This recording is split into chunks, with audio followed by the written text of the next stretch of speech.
বিরতির পর স্বাগত। ডিসেম্বর শুরু হলেও শীতের আমেজ কিন্তু পরিলক্ষিত হয়নি রাজ্যে এবং পশ্চিমবঙ্গে। কারণ তার পেছনে বাধা হয়ে দাঁড়িয়েছে ফেনজেলের ধাক্কায় বাংলায় বাধাপ্রাপ্ত হয়েছে শীত। শনিবার থেকেই বাংলায় শুরু হয়েছে হালকা বৃষ্টি, আর সেই বৃষ্টি এই মুহূর্তে সব থেকে বড় কাঁটা হয়ে দাঁড়িয়েছে শীতের।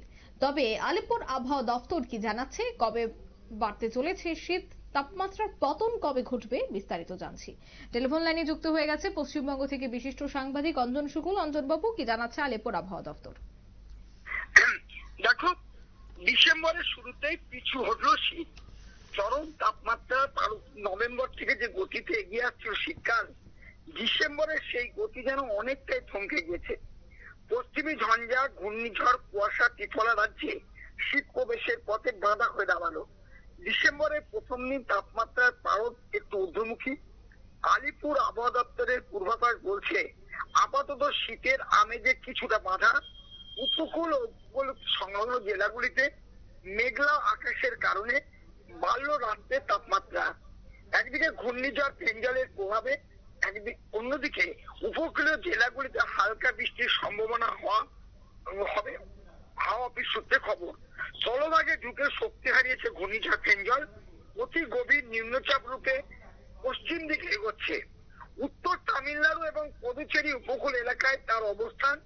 এর প্রভাবে অঝোরে বর্ষণে প্রায় তছনছ দক্ষিণ ভারতের উপকূলীয় এলাকা। আর রাজ্যের উপকূলবর্তী জেলাগুলি শনিবার বৃষ্টিতে ভিজেছে। রবিবারও হালকা বৃষ্টির সামান্য সম্ভাবনা পূর্ব এবং পশ্চিম মেদিনীপুর, ঝাড়গ্রাম ও দক্ষিণ 24 পরগনা জেলাতে। এছাড়া গোটা দক্ষিণবঙ্গে আংশিক মেঘলা আকাশ ও হালকা বৃষ্টির সামান্য সম্ভাবনা রয়েছে।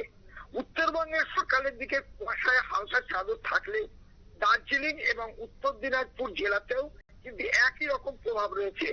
জলপাইগুড়ি, দক্ষিণ দিনাজপুর, মালদা জেলায় কুয়াশার সম্ভাবনা, তবে আপাতত ঘন কুয়াশার কোনো সতর্কতা নেই কোথাও।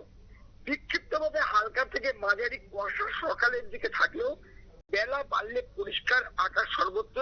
আগামী কয়েকদিন তাপমাত্রার পরিবর্তনের সম্ভাবনা খুব একটা নেই। 2 থেকে 3 ডিগ্রি তাপমাত্রা কমতে পারে। সপ্তাহের শেষে নতুন করে পারদ পতনের সম্ভাবনা শুরু হতে পারে শীতের স্পেল, এমনই ইঙ্গিত দিয়েছে আলিপুর আবহাওয়া দপ্তর। একদমই ধন্যবাদ অঞ্জন বাবু। অর্থাৎ ঘূর্ণিঝড়ের প্রভাব কাটলেই শীতের দাপট বাড়বে বলে জানিয়েছে হাওয়া অফিস। ফেনজেলের ধাক্কায় বাংলায় বাধাপ্রাপ্ত হচ্ছে শীত, বাড়ল কলকাতার তাপমাত্রা। তবে দার্জিলিং সহ বেশ কয়েকটি জায়গায় কিন্তু এবার তাপমাত্রার পতনে তুষারপাত শুরু হয়েছে। তবে পশ্চিমবঙ্গের আরো কয়েকটি জেলা, বিশেষ করে কলকাতার কথাও যদি বলতে হয়, কলকাতাতেও কিন্তু শীত তেমন ভাবে পড়ছে না, কারণ তার পথে যে কাটা হয়ে দাঁড়াচ্ছে ঘূর্ণিঝড়, সে কথাই কিন্তু জানাচ্ছে হাওয়া অফিস। নিয়ে নিচে ছোট্ট একটি বিজ্ঞাপন বিরতি, সঙ্গে থাকুন।